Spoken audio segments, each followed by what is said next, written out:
Sertifikasiyaya hazırlaşan dəyərli müəllimlər, hər birinizi xoş gördük. Mən Mürsalova Cünnarə, FES Akademinin kurikulum müəllimi.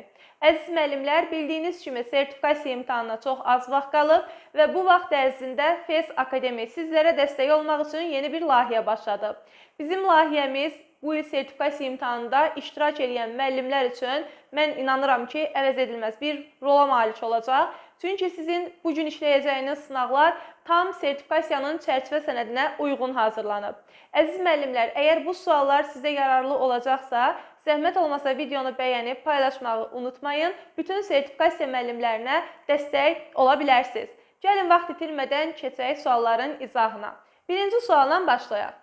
Azərbaycan dili müəllimi məqalə yazmaq mövzusunu izah etdikdən sonra şagirdlərdən təbiətin mühafizəsi və tullantıların azaldılması mövzusunda məqalə yazmağı tapşırıq verir. Şagirdlər mövzu ilə bağlı həm mətndə oxuduqları real statistik məlumatlardan, həm də təsviri fikirlərdən istifadə edəcək. Müəllim inteqrasiyanın hansı növündən istifadə etmiş olur? Gördüyünüz sual fən kurikulumuna aiddir və bütün sertifikasiya müəllimləri bilsin ki, bir sual onlara məhz inteqrasiyadan düşəcək. İstər biologiya, istər kimya, istər Azərbaycan dili fərqi yoxdur. Hər bir müəllimin 10 sualından biri mütləq fən kurikulumu ilə bağlı olacaq. Gəlin indi sualı biraz ətraflı izah verim ki, imtahanda da bu tipli suallar sizin qarşınıza çıxanda hansı variantı götürəcəyinizə əmin olun. Ümumiyyətlə, fən kurikulumuna aid olan sualları nöqtəsinə qədər oxuyub təhlil etməyi bacarın müəllimlər. Bəzən elə bir söz olur ki, o bizim inteqrasiyamızın növünü dəyişə bilir. Biz bilirik ki, inteqrasiyanın 3 növü var. Fən daxili, fənlər arası və fən üstü inteqrasiya. Fənlər arası inteqrasiya müxtəlif fənlər arasında olur. Məsələn, kimya müəllimiyəm, biologiya, informatikadan istifadə edirəmsə, bu fənlər arası inteqrasiya olacaq. Fən üstü inteqrasiya şagirdin bu gün keçəcəyi mövzunu həyatla əlaqələndirməsinə şərait yaratmağımdır. Məsələn, əgər mən şagirdə layihə əsaslı təlim modelindən istifadə edirəmsə və yaxud da problem əsaslı təlim modelindən istifadə edirəmsə, o zaman fən üstü inteqrasiyanı reallaşdırmış oluram. Fən daxili inteqrasiya isə yalnız fənnin daxilində olur. İki yerə bölünür, şaquli inteqrasiya, üfüqi inteqrasiya. Şaquli inteqrasiyanı düşünün ki, müəllim hansı sinifdədirsə, aşağı sinifə düşür. Məsələn, mən 5-ci sinifə dərs keçirəm və hər hansı bir mövzunu şagirdin yadına salmaq üçün 4-cü sinifə inteqrasiya edirəm. Azərbaycan dili müəllimiyəm, yuxarı sinifdə bir mövzunu izah edirəm. Həmin mövzunu aşağı sinifdə necə tədris ediriksə, şagirdin yadına salıram. Yəni, belə deyək də, siniflər üzrə alt standartlar arasında yaradılan əlaqədir. Bunu lap ətraflı mən Azərbaycan dilində izah edim sizə ki, bütün müəllimlər başa düşsün.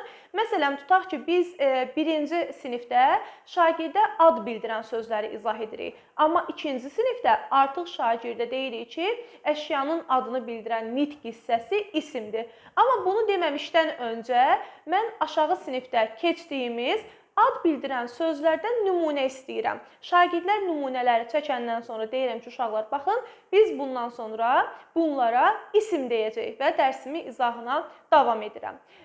Bu oldu şaquli inteqrasiya.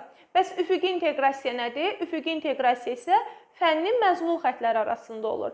Hər bir sertifikasiya müəllimi öz fənninin məzmun xəttlərini əzbər bilməlidir. Çünki siz əgər məzmun xəttlərini bilmirsinizsə, o zaman inteqrasiya sualına cavab verməkdə çətinlik çəkə bilərsiniz. Məsələn, tutaq ki, Azərbaycan dilində 4 məzmun xətti var. Dinləyib anlama, oxuyub anlama, yazı və dil qaydaları. Əgər mən 45 dəqiqə ərzində həm şagirdə mətn oxutdururam, həm mətnə aid olan qaydanı izah edirəmsə, o zaman bu olacaq fən daxili üfüqi inteqrasiya. Çünki mən 2 məzmun xəttindən istifadə etdim. Və yaxud da riyaziyyat müəllimiyəm, 45 dəqiqə ərzində həm ədədlər və əməllər məzmun xəttinə aid olan bir mövzunu izah edəcəm, həm də həndəsəyə aid olan bir hissəni əlaqələndirəcəmsə, bu olacaq fən daxili üfüqi inteqrasiya. İndi gəlin yenidən bir sualımıza baxaq. Deməli, müəllim məqalə yazmaq mövzusunu izah edir, düzdürmü? Azərbaycan dili müəllimi.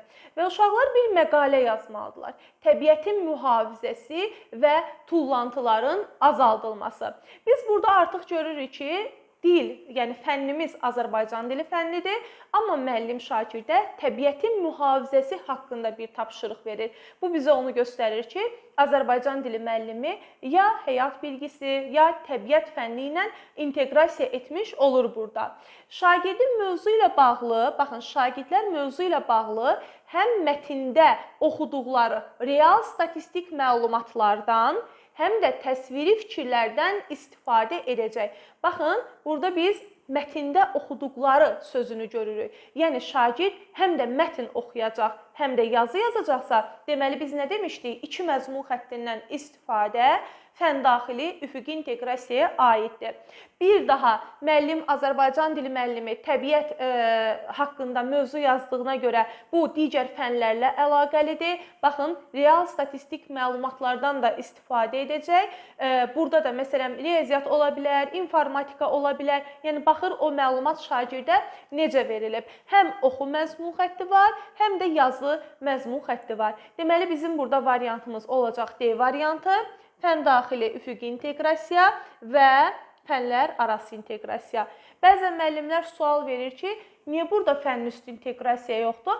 Yenə də deyirəm, fənüstü inteqrasiya adətən dərsdən kənar bir fəaliyyət olur, amma bu o demək deyil ki, fənüstü inteqrasiya həmişə dərsdən kənarda ola bilər. Məsələn, əgər mən şagirdə problemli bir layihə verirəmsə, bilirik ki, o dərs ərzində də reallaşa bilər, düzdürmü? O zaman mən onu fənüstü inteqrasiya götürə bilərəm. Növbəti suallarda onu da görəcəksiniz. Davam edək.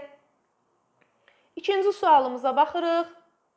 Maraqlı bir sualdır. Biraz ekranı balacalaşdırım ki, sual tam yerləşsin. Aha. Müəllim müşahidə edir ki, şagirdlər arasında tez-tez anlaşılmazlıqlar və qruplaşmalar baş verir. Bu vəziyyət dərsdə əməkdaşlıq və ünsiyyətə mənfi təsir göstərir. Müəllim bu vəziyyəti aradan qaldırmaq üçün aşağıdakı addımlardan hansını ilk növbədə atmamalıdır və, xahiş edirəm, cümləni doğru oxuyaq ki, düzgün cavab verə bilək müəllimlər. Bilirik ki, sertifikasiya müəllimlərinə düzdür, nəzəri suallarında düşmə ehtimalı var, amma əsasən daha çox suallarınız sinifin idarə edilməsi, müəllim-şagird, müəllim-valideyn münasibəti, müəllim davranışı, şagirdin davranışının idarə olunması haqqında olacaq. Bu sual da bizim sertifikasiyaya uyğun suallarımızdan biridir. Əziz müəllimlər, müəllim sinifdə nə görür? Qruplaşma baş verir və şagirdlər arasında anlaşılmazlıq var. Bu vəziyyət dərsdə nəyə mənfi təsir göstərir? Həm əməkdaşlığa, həm də ünsiyyətə mənfi təsir göstərir. Gəlin baxaq, görək hansı addımı atsa yanlış olar.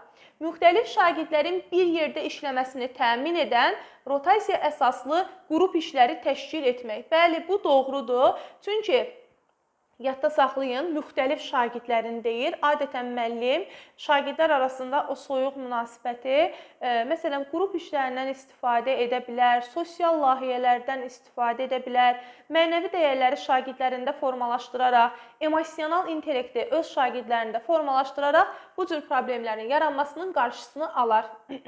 Baxırıq.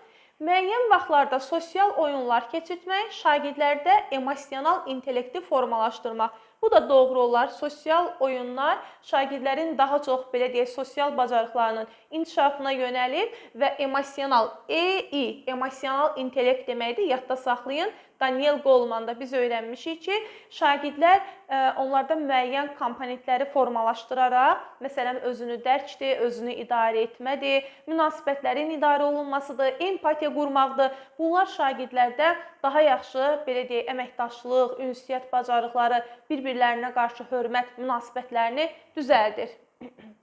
Müəyyən müddətə rəqabətə əsaslanan yarışmalarla sinifdaxili motivasiyanı artıra bilər. Əziz müəllimlər, yadda saxlayın, rəqabət yol verilməzdir. Rəqabət şagirdlər arasında o ünsiyyəti, əməkdaşlığı artırmaz, əksinə daha da pis hala gətirə bilər. Ona görə bizim elə yanlış variantımız burada C variantı olacaq. Digər variantlara da baxaq. Konfliktlərin səbəblərini araşdırmaq üçün siniflə açıq söhbətlər təşkil oluna bilər. Doğru addımdır. qrupdaxili rolları müəyyənləşdirərək əməkdaşlığa əsaslanan layihələr verə bilər. Bəli. Məsələn, bu cür problemlərin yaşanmaması üçün də müəllim qrup bölgüsüdür, qrupdakı şagirdlərin rollarıdır. Yəni, bu haqda məlumat verə bilər əvvəlcədən. Davam edirik. Növbəti sualımız 3-cü sualdır. Baxaq sualımıza. Maraqlı suallardan biridir. Yadda saxlayın, taksonomiya, bilik və təfəkkür. Bu, sertifikasiya müəllimlərinin olmazsa olmazıdır. Mütləq bir sualda bu dərsdən sizə düşəcək əziz müəllimlər. Gəlin baxaq, bir şəhərdə havanın keyfiyyətinin pisləşdiyini müşahidə olunur. Və şəhər sakinlərinin çoxu bunu təkcə artan avtomobil sayı ilə əlaqələndirir. Lakin Aygün bunun səbəbini son illərdə yaşıllıq sahələrinin azalması, sənaye müəssisələrinin sayının artması, şəhərdə tikinti işləri zamanı toz və tullantıların çoxalması, insanların ictimai nəqliyyatdan az istifadə edərək fərdi maşınlara üstünlük verməsində görür. Bütün bu proseslər ekosistemin pozulması ilə nəticələnə bilər. Bizdən Aygünün yanaşmasını, onun hansı düşüncə bacarığını nümayiş etdirdiyini soruşur. Fikir verirsiniz müəllimlər, birinci cümlədə insanlar məsələyə ümumi baxdılar və fikirləşdilər ki, bunun səbəbi avtomobillərin sayının artmasıdır. Amma Aygün məsələyə daha kritik yanaşdı. Yəni, Aygün məsələyə daha sistemli şəkildə məsələni təhlil etdi, hissələrə parçaladı və ən doğru qərarı vermiş oldu. Ona görə də burada yaradıcı yox, məntiqi yox, cavabımız B variantı, tənqidi düşüncədir müəllimlər. Yadda saxlayın.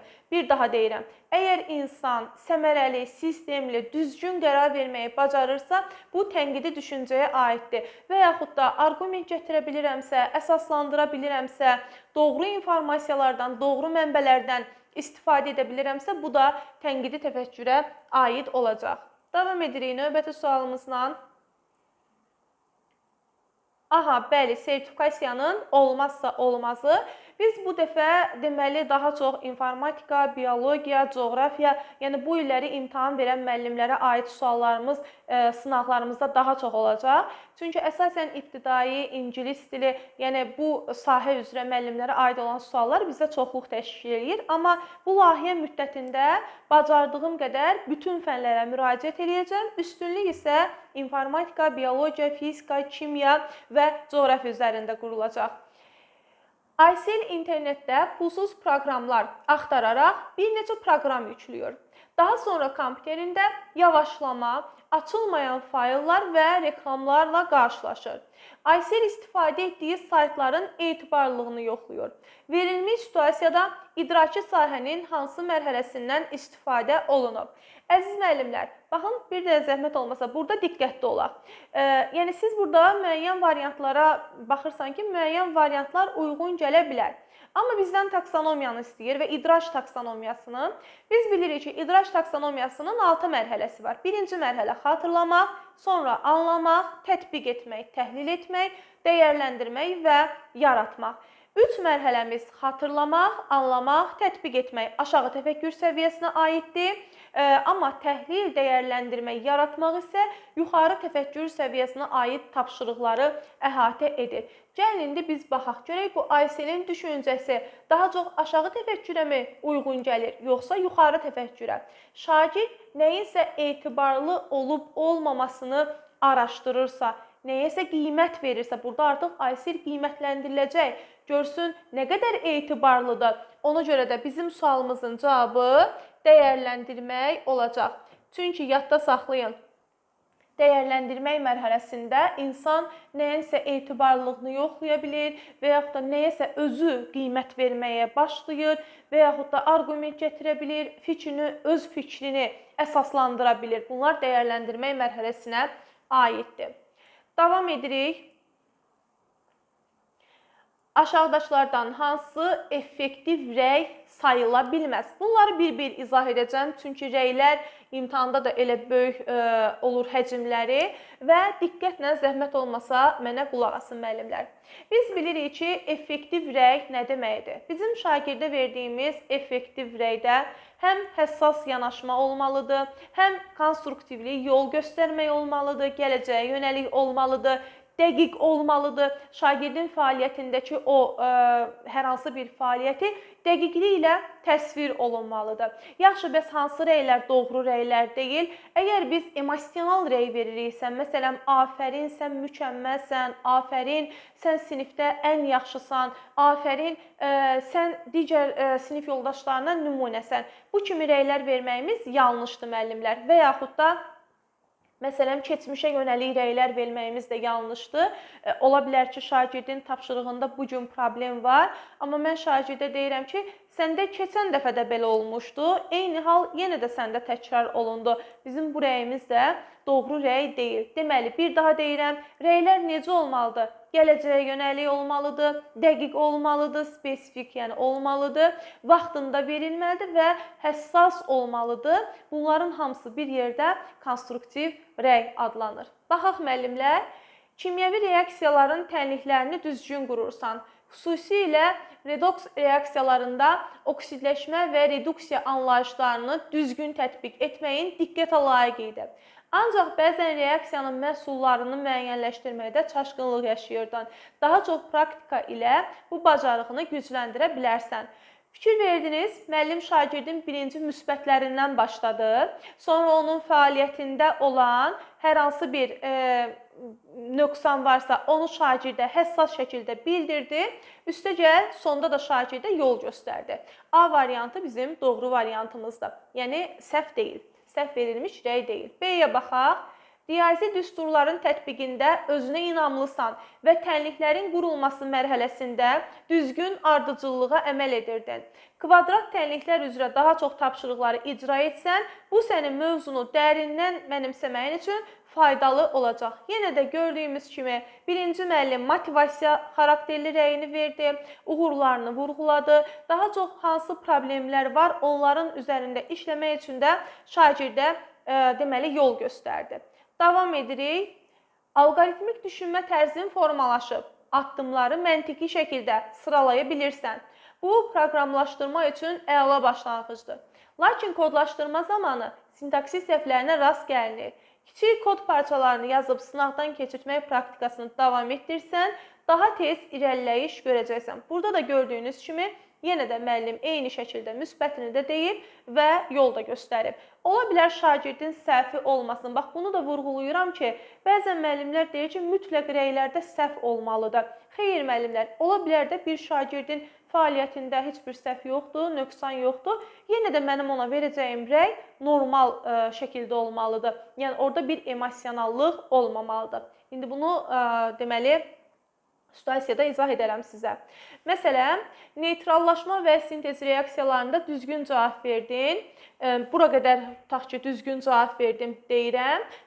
Tapşırıqları işləsən, bu səndə vərdiş halına gələr. Yəni, burada heç bir negativlik yoxdur, heç səhvini də demədim ona, çünki səhvi yoxdur. Əksinə, biraz da motivasiya verdim ki, tapşırıqları tez-tez işlə ki, bu səndə vərdiş halına gəlsin. Bunun axırını oxuyaq. Kimyəvi prosesləri təsvir etməyə çalışsan və təcrübə videoları izləsən, bu aspektdə də sən sürətlə irəliləyəcəksən. Yəni, D variantında da heç bir səhvimiz yoxdur. Bizim səhv olan variantımız Y-dir. Diqqətlə baxaq. İqlim tiplərinin kənd təsərrüfatı və turizmə təsirini izah edirsən. Baxın, burada müsbət dedi.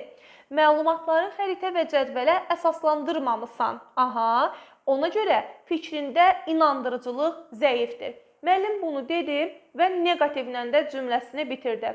Ona görə bu doğru rəy sayıla bilməz. Biz demişdik, rəylər şagirdə yol göstərməlidir, rəylər şagirdə istiqamət verməlidir. Əgər mənim rəyimin sonunda istiqamət yoxdursa, biz onu effektiv rəy kimi götürə bilmərik. Deməli, bizim buradakı cavabımız olacaq Y variantı. Davam edirik. 6-cı sualdan. İnklüziv təhsilin faydalarına aid olmayan variantı müəyyən edin. İnklüzivlik də müəllimlər böyük bir mövzudur və təhsildə hal-hazırda geniş şəkildə tətbiq olunan, təlimləri olan, bütün müəllimləri məlumatlandıran bir proses başlayıb hal-hazırda. Sizə inklüziv təhsil haqqında da suallar düşə bilər. Xüsusilə də müsahibə mərhələsində bu dərs sizin qabağınıza çox çıxacaq. Gəlin görək hansıdır səhv olan. Şagirdlərə fərdi yanaşaraq onların bacarıqlarını dəstəkləyir, təhsildən maksimum faydalanmalarına şərait yaradır. Doğru fikirdir müəllimlər, burada səhv yoxdur. Sinifdə hər bir şagirdin özünü dəyərli və qəbul olunmuş hiss etməsinə kömək edir, aid olma hissini gücləndirir. Bəli, inklüziv təhsilin ən böyük üstünlüklərindən biri odur ki, şagirdlər cəmiyyətin bir üzvü olduğunu qəbul edirlər və onlar özlərini artıq cəmiyyətdən kənar biri kimi hiss etmirlər. Deməli, şagirdlərin şəxsi inkişafına daha çox diqqət yetirərək onları yalnız fərdi məqsədlərinə yönəltməyə təşviq edir. Tədris zamanı bütün şagirdlərin aktiv iştirakını təmin edərək bərabər təhsil imkanları yaradır. D variantında da səhv yoxdur. Şagirdlərin fərqli öyrənmə tərzlərini nəzərə alaraq onlara uyğun təlim metodları təqdim edir. Bəli, hər bir müəllim hər hansı bir iş üsuludur, iş formasıdır. Bunları müəyyən edərkən mütləq şagirdlərinin intellektini, öyrənmə tərzini, hazırlıq səviyyəsini nəzərə almalıdır. Diferensiallaşdırma, o da sertifikasiyaya daha çox düşən mövzulardan biridir. Diferensial təlim o deməkdir ki, müəllimlər şagirdə, müəllim hər bir şagirdinin maraq və tələbatını, onun hazırlıq səviyyəsini müəyyən edərək təlimi şagirdlərə uyğun qurur ki, şagirdlər onu daha yaxşı anlasınlar. Amma burada C variantı şagirdin şəxsi inkişafına daha çox diqqət yetirmək, yalnız fərdi məqsədlərə yönəltməyə təşviq etmək doğru addım deyil müəllimlər. Elə bu ayrı seçkiliyin birincisidir. Deməli, C variantı bizim səhv variantımızdır. 7-yə baxaq. 7-ni biraz balacalaşdıraq. Aha. Deməli, aşağıdakı hansı situasiyada müəllimi refleksiya prosesini düzgün təşkil etdiyini görürük. Refleksiya və motivasiya müəllimin gündəlik planının öz əksini tapan 2 mərhələdir ki, məsələn, qabaq dərsin 7 mərhələsi var idi və müəyyən mərhələlər azaldıldı, amma cəlb etmə, maraq oyatma və refleksiya mərhələsi hələ də dərsin mərhələlərində öz əksini tapır. Refleksiya dərsin əsasən sonunda aparılır. Baxın müəllimlər, qeyd edim ki, əsasən deyirəm, həmişə yox. Ona görə birdən testdə qarşınıza çıxar ki, həmişə dərsin sonunda aparılır. Bu səhv fikirdir. Refleksiya şagirddə tənqidi təfəkkürü formalaşdırır, metakognitiv bacarıqlar formalaşdırır. Refleksiya şagirdin dərindən öyrənməsinə, öyrəndiklərini uzun müddətli yaddaşa ötürməsinə kömək edir. Əgər hər hansı bir müəllim dərs bitdi və dərsin bitməsinə müəyyən vaxt qalmış, sinifdə refleksiya aparırsa, bununla müəllim həm də öz fəaliyyətini yoxlamış olur. Şagird də öz fəaliyyətinə baxır, müəllim də öz fəaliyyətinə baxır ki, mən bugün nə öyrətdim, şagirdlərim bugün nə öyrəndi, necə öyrəndilər. Əslində nəyə görə deyilir? Refleksiya metakognitiv bacarıqları formalaşdırır. Çünki hər bir şagirdin refleksiya etməsi ona öz öyrənməsindən, nəyi, necə öyrənməsindən xəbər verir. Və refleksiya üsullarını da sadalayım ki, yadınızda qalsın. Müzakirə, müsahibə, çıxış bileti, hansı ki, formativ qiymətləndirmədə də biz bundan istifadə edirik. Sorğu, şəxsi jurnallar və s. istifadə edə bilərik. Müəllim yeni dərsin izah hissəsində arada fasilələr verir və şagirdlərə bir neçə qapalı sual verir, onların öyrənmələrini möhkəmləndirir. Bu doğru addım deyil. Məsələn, bu qəbul etmə mərhələsini şagirddə formalaşdırmaq kimi biz bunu A variantını qələmə verə bilərik. Amma refleksiya kimi doğru deyil. Müəllim sinifdə 3-2-1 üsulundan istifadə edərək dərslə bağlı öyrəndikləri məqamları, həmçinin dərsdə onlara maraqlı gələn hissələri yazmalarını istəyir. Bəli, bizim doğru variantımız elə B variantıdır. Çünki biz bilirik ki, refleksiyanın üsullarının bayaqları sizə sadaladım. Çıxış biletinin içində 3-2-1 üsulundan istifadə edirik müəllimlər. Davam edirik. 8-ci sualımız yenə də inteqrasiyaya aiddir. İnteqrasiyaya aid də yenə dəqiq və düzgün suallar işləmək istəyirsinizsə, Günlarə Mürsalova YouTube kanalına abunə olub orada sınaqlara baxa bilərsiniz müəllimlər. Fidan müəllim insan və ətraf mühit mövzusunu tədris edərkən dərsdə müxtəlif fəaliyyətlər təşkil edir. Dərsin əvvəlində o şagirdlərlə birlikdə tullantıların təbiətə təsirini müzakirə edir. Daha sonra şagirdlər tullantıların parçalanma müddəti ilə bağlı araşdırma aparır. Nəticələri diaqram şəklində təqdim edir və bu problemin qarşısını almaq üçün sosial məsuliyyət layihəsi hazırlayırlar. Dərsin sonunda isə şagirdlər ekoloji problemlərlə bağlı şüar və plakat hazırlayaraq təqdim edirlər. Ümumiyyətlə, biz Fidan müəllimənin bugünkü fəaliyyətinin problem əsaslı öyrənmə, problem əsaslı təlim modelinin sinifdə baş verdiyini görə bilərik. Bəzən müəllimlərin mənə ən çox verdiyi suallardan biridir ki, Günlarə müəllimə, fənn-üstü inteqrasiya dərs zamanı olurmu? Bəli, baxın, hal-hazırdakı sualımız fənn-üstü inteqrasiyaya nümunədir. Düzdür, hər şey dərsin içində baş verib, amma burada müəllim problem əsaslı bir öyrənmədən istifadə edib və şagirdlər ekoloji problemlə bağlı şüar hazırlayacaq, plakat hazırlayacaq, üstəgəl sosial məsuliyyət layihəsi də var burada. Deməli, əziz müəllimlər, ətraf insan və ətraf mühit, təbiətə təsir, şagirdlər diaqram şəkildə nəticələri təqdim etməlidirlər. Bilirsiniz ki, bu da informatika dərsinə daha çox uyğun gəlir. Deməli, burada həm biz informatika, həm deməli, təbiət dərsini görə bilərik, coğrafiya dərsini görə bilərik, fənlər arası və fənn-üstü inteqrasiyanı variant olaraq götürürük. A variantı. Fənlər arası və fənn-üstü inteqrasiya. Davam edirik. Cədvələ əsasən uyğunsuzluğu müəyyən edin. Əziz müəllimlər, bu tip cədvəllər son dövrlər sertifikasiyada tez-tez çıxır sizin qarşınıza. Burada bəzi nəzəriyyələrin adı var.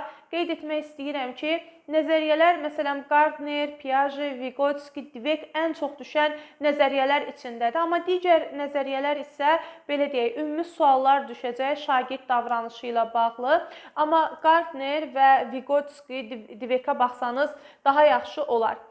Gəlin oxuyaq müəllimlər. Deməli, uyğunsuzluğu deyirsə, burada bir nizamsızlıq olmalıdır. Zəkanın üstün olduğu şagirdlər üçün oxuyub yazaraq öyrənmə tərzindən istifadə uyğundur. Nöqtələrin yerinə nə yazılmalıdır? Verbal, lingvistik, düzdürmü? Amma qabağında yanlış yazılıb. Həqiqətən də bizim birinci situasiyamız verbal lingvistikə aiddir. Qabağında yanlış olduğuna görə oldu cavabımız uyğunsuzluq. Biri götürürük müəllimlər.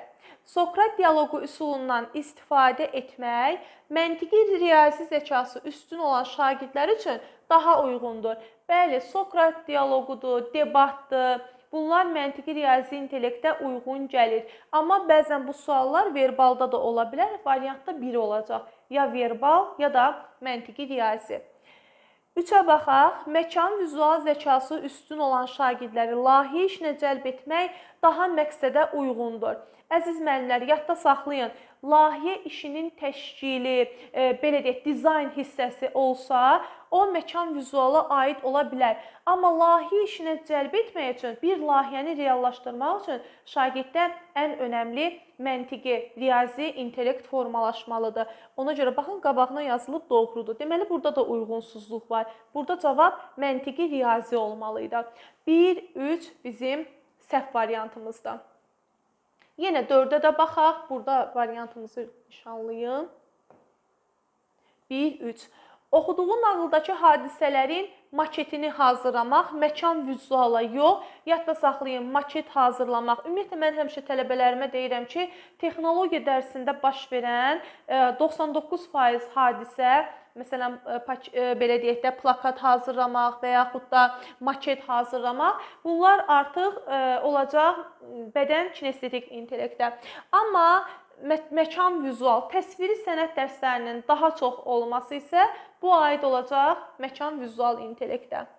Və elə qabağında da yanlış yazıldığına görə götürmürük. Aha, 10-cu sual və sonuncu sualımıza baxaq. Niyə eyni enlikdə yerləşən iki fərqli ərazidə iqlim şəraiti bir-birindən fərqli ola bilər? Verilən tapşırıq biliyin, təfəkkürün hansı növünə, idraki sahənin hansı mərhələsinin formalaşmasına xidmət edəcək? Baxın müəllimlər, burada bizə müqayisə verib və deyir ki, niyə iki eynilikdə olan, belə deyək, ərazilərdə iqlim şəraiti bir-birindən fərqlidir? Biz bu fərqi tapmaq üçün bizim konseptual biliyimiz olmalıdır. Anlamaq mərhələsində olmalıyıq, taksonomiyanın, anlamalıyıq, əlaqə yaratmalıyıq, onları müqayisə etməyi, fərqini tapmağı bacarmalıyıq və təbii ki, səbəb-nəticə əlaqə niyəsini tapdığımıza görə də məntiqi təfəkkür bizim doğru variantımızdır. Deməli, 10-cu sualda cavabımız konseptual bilik, anlamaq və məntiqi təfəkkürdür. Belə əziz müəllimlər, bugün ilk dərsimiz oldu sizinlə. İnanıram ki, bu sınaq sizin üçün sertifikasiyada da önəmli məqamları bir daha görməyə kömək edəcək. Ümumiyyətlə, bizim sınaqlarımız söz verirəm ki, imtahana qədər sırf metodikadan, əgər siz bu sınaqlara axıra qədər baxsanız, imtahanda metodikadan yüksək, belə deyək də, nəticə əldə etməyiniz daha sizin üçün xeyirli olacaq. Yəni, sizə kömək edəcək ki, siz daha yüksək nəticə əldə edəsiniz. Sizinlə sağollaşıram. Növbəti dərsdə görüşərik. Sağ olun.